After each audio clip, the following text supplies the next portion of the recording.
Live from the CBS Bay Area studios, this is KPIX 5 News. Who would want to eat steak thrown on the sidewalk? A Bay Area restaurant caught in the act. Andrea is outside the Lucky River restaurant in San Francisco. Andrea? Well, Ken, the video was shot outside the restaurant here on Monterey Boulevard. It made its way to the web and then the health department. Street food is all the rage these days, but not quite like this. That's horrible, what I'm just seeing right now. A YouTube video titled San Francisco Sidewalk Steak shows a cook using the concrete as a meat tenderizer. Sidewalks have never been clean. The meat was cracked against this sidewalk, covered in blackened gum, cigarette butts, and foot-tracked bacteria of all gut-twisting varieties. The San Francisco Department of Health did chime in after the video, shot on November 23rd, was forwarded to them. The owner claimed over the phone it was an isolated incident. The meat was discarded, and the rib-cracking cook has since been fired. It's highly unsanitary. I don't know how they're going to clean the meat off after that. They're going to wash it, but that certainly doesn't look very appealing. The last surprise inspection from Public Health earned Lucky River a score of 88, or adequate, with violations ranging from poor ventilation to improper food storage.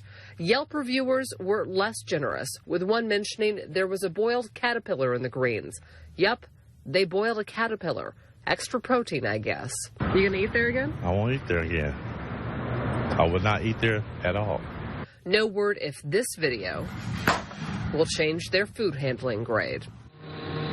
Now, we are waiting to get our hands on a copy of those health department reports, both from the surprise inspection in July and from last month's incident. We're told that we should be able to get a copy of those tomorrow. Live in San Francisco, Andrea Borba, KPIX 5. And if you're wondering, Lucky River restaurant was open for dinner tonight. Let's take a live look outside. If you think it's been raining a lot, just wait. Paul, the strongest storm of the week is just hours away. Yeah, here it comes. It's already being picked up on KPIX 5 high-def Doppler. Two things I want to point out. One, the yellow and orange, which is now popping up about 200 miles south of here. Also, those are lightning strikes. There is a rare risk of thunderstorms here in the Bay Area tomorrow because the atmosphere is going to be that unstable because we have a strong storm heading our way. That huge counterclockwise swirl, that's the storm.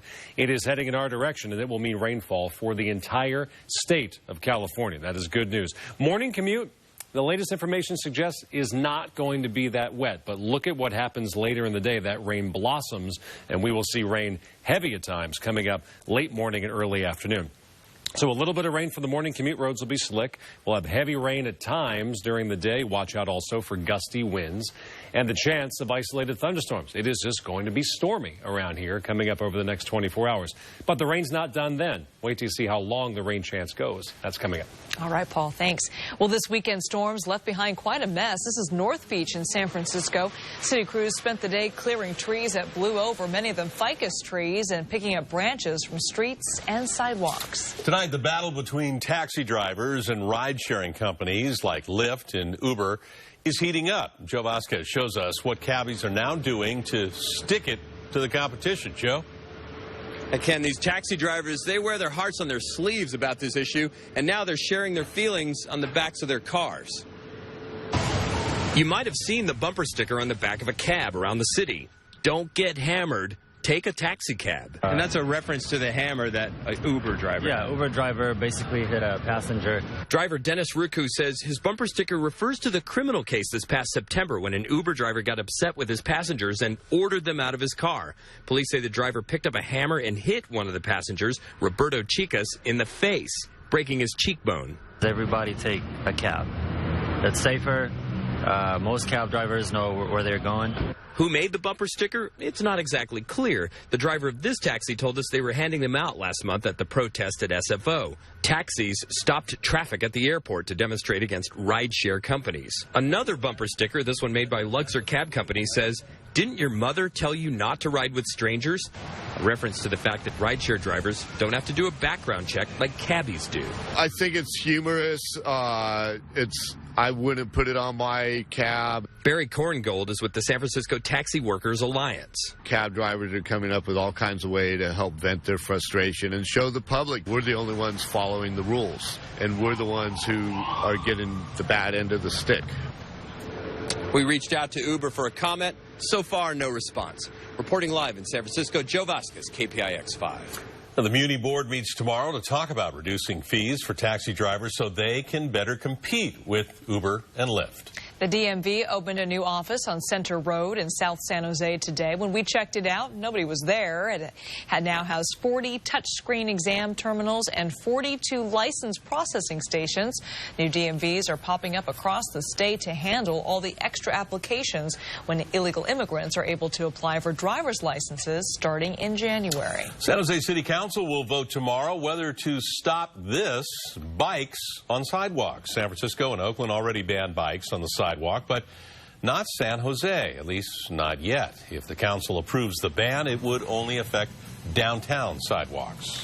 Imagine the shock when a man saw his dog running up to him with a human skull in his mouth. It happened in Clear Lake, and as soon as the guy saw the skull, he called police. The police then called out cadaver dogs and discovered the rest of the body at about 30 yards off the side of the road. The body was deteriorating, but hadn't been there for very long. Well, it's an area where there's transients in the area, so it could be, some unfortunate person that just died out there. They haven't ruled out foul play, though. An autopsy is scheduled for tomorrow. Tonight, we're getting a look at the kind of injuries a protester can do with an empty bottle of tequila. We have to warn you, it's not pretty. Kind of graphic. This is a San Francisco police officer. He needed stitches after a protester belted him during anti-police protests in the Mission on Friday. Now, police were out in force all over the city, including in Union Square, where it got pretty heated. All this is part of the nationwide protesting after the Ferguson grand jury decision. Mike Sugarman on the Cyber Monday cleanup after a particularly black Friday.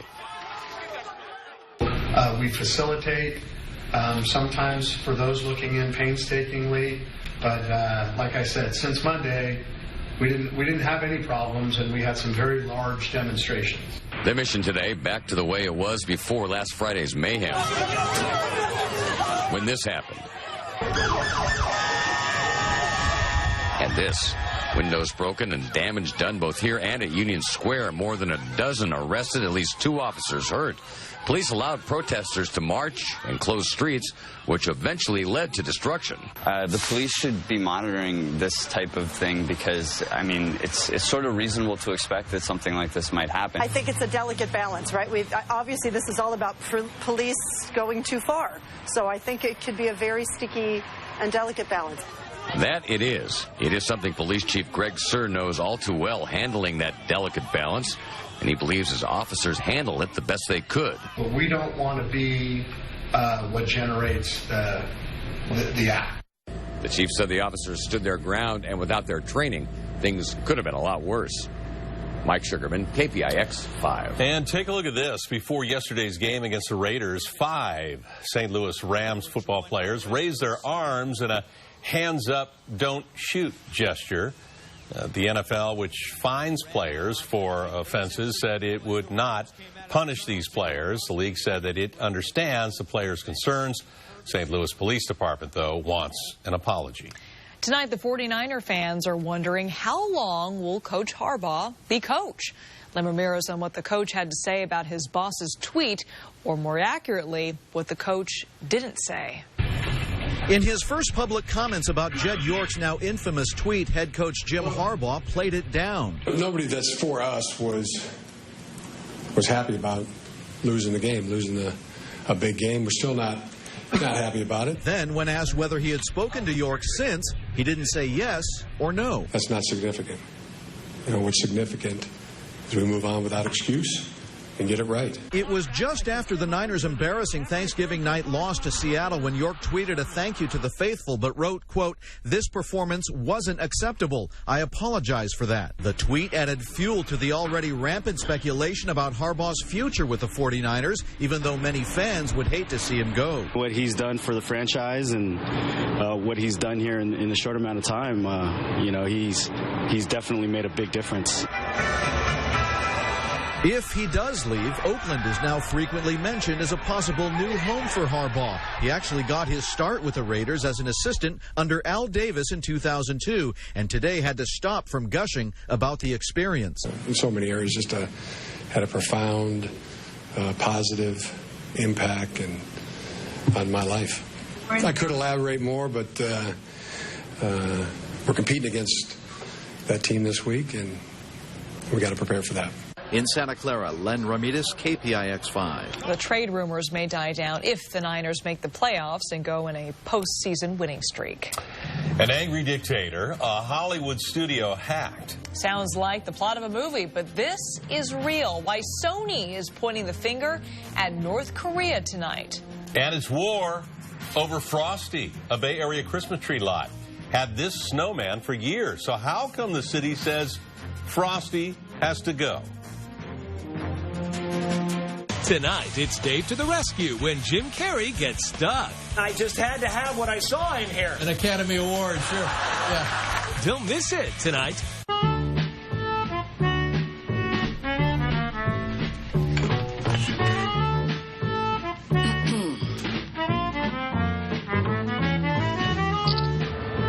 With Kaiser Permanente, you'll connect with your doctor anytime, anywhere. Another way care and coverage together makes life easier. Become a member of Kaiser Permanente, because together we thrive. I wanted a Prius because I commute to work and I needed something that was going to be good with the mileage. My commute is from the Central Valley to Palo Alto, and I put on 1,000 miles a week, 5,000 miles a month. I have over 500,000 miles on a 2005 Toyota Prius. It's all good. So just think, I've been to the moon and back on Earth. Make you happy.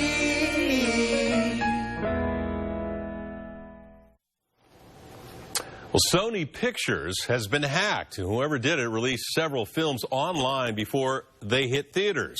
Tonight, Kate Kugirin says the culprit could be a dictator who doesn't have a sense of humor. We're going to North Korea! In Sony Pictures' The Interview, Seth Rogen and James Franco play TV journalists recruited to kill North Korea's leader. The CIA would love it if you could take him out. Like for drinks? Like to dinner? Take him out in the town? No, take him out. The upcoming comedy has everyone laughing but Kim Jong-un. North Korea vowed merciless retaliation for the film's release and called it an act of war. And as timing would have it, last week hackers known as Guardians of Peace broke into Sony Pictures' computer system. These screenshots popped up on employee screens, forcing a widespread system shutdown. According to technology news site Recode, Sony is investigating whether the hackers had ties to North Korea.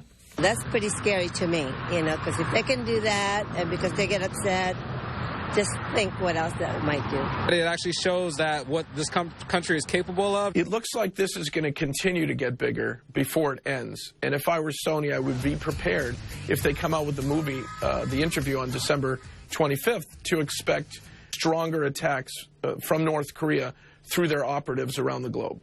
These films have surfaced on file-sharing websites before they've hit theaters. Annie, Mr. Turner, Still Alice, To Write Love on Her Arms, and the new Brad Pitt flick, Fury. So far, Sony isn't saying much, just, quote, the theft of Sony Pictures Entertainment content is a criminal matter, and we are working closely with law enforcement to address it. Kate Kogirin, KPIX5. And Sony employees told Kate that their computer systems are down. They have to do things the old-fashioned way, pen and paper, cash at the cafeteria, even hand-delivering video. The state is trying to give back millions tonight, and some of that money could be yours. The state franchise tax board is sitting on $20 million worth of refund checks. More than 47,000 checks were returned to sender last year and haven't been claimed. Now, most of the checks had an old address. To see if you are owed money, we have a link to the tax board on our website, kpix.com. Well, did you buy anything online today on Cyber Monday? A lot of you did. And if you shopped on Amazon, then you may have put these robots to work. This is Amazon's warehouse in Tracy, where 3,000 robots process orders. The little orange robot goes out and picks the right pot of inventory and brings it back just at the right time for the person to pick the item out to go in that customer's shipment. Robots save time. Employees no longer walk the aisles looking for products. So how many humans have these robots replaced? We asked, and Amazon says robots make conditions better for staff. Frosty the Snowman. He's a jolly, happy soul. You know the song, you know the story. At least that's what the owner of a Bay Area Christmas tree lot is saying. But tonight, the city's giving Frosty the boot. Kristen Ayers is out there. What is going on? Who could not like Frosty the Snowman? Apparently the city of Pleasanton. We're out here at Moore's Christmas Tree Lot in Pleasanton, and this is a Christmas tree lot that is kind of tough to miss. You can see why. That is the giant inflatable snowman, taller than a lot of buildings out here. It's been a fixture in this area for 3 decades, but the owner now says some Grinches at Pleasanton City Hall want to evict Frosty. It could be any Christmas tree lot. We got the Christmas music going always, and it's just a family event. From Charlie Brown trees to stately noble firs, owner Johnny Moore says his lot has the best trees in town. But it's also known for its 3-story tall resident celebrity. Everybody knows him. He's been in different newspapers. Frosty, the 30-foot snowman. That is a big snowman. Yeah, he's hard to miss. He is. He's hard to miss. Frosty, Johnny says, has been courting Christmas tree shoppers at the Alameda County Fairgrounds for 25 years. He's kind of a landmark with the business. Everybody kind of ties him in with Moore's trees. He's the giant friendly photo bomber in many a Facebook post. The kids love to take pictures with him. But Johnny moved his tree lot this year, a few miles from the fairgrounds, and this afternoon, I was extremely shocked. He and Frosty got a visit from Scrooge. We're going to have to have a citation here for you for Frosty the Snowman, because we don't allow inflatables. An ordinance that did not apply to Johnny's lot on the county fairgrounds. A Pleasanton code enforcement officer left Frosty with this ticket and said he'd be back in 24 hours to make sure the snowman stands down. It would be sad to not have him here. I love Frosty. I would say keep it. Moore is thinking of doing just that, but he'll have to pay. Tomorrow, if he's up at 1 o'clock, he said it was a $100 fine, and then if he's up the next day, it goes to $200, and then the following day, I thought he said $500, and then it can go up after that. Just keep escalating. Now, we did reach out to the code enforcement officer who cited Johnny. We didn't hear back from him tonight. But again, he says he will be back here at 1 o'clock sharp tomorrow to check to see whether Frosty is still up, and he probably will be. And from there, I think Frosty's fate is going to be decided. Ken? Yeah, so 30 years Frosty's been out there, but I'm guessing county land because it's the county fairgrounds versus city-owned property. So there's a difference there in jurisdiction. Yeah. That sounds like it's exactly the problem. So we'll see. I think it's going to be a standoff with the snowman. We'll see what happens. All right. Kristen Ayers in Pleasanton, thank you. Paul, I think, personally, it's the city's position kind of full of hot air. But 30 feet worth. That's just my opinion. He's here all week. Salmon's pretty good, we're told. Tip your It's going to be frosty in the mountains. It is. It's going to be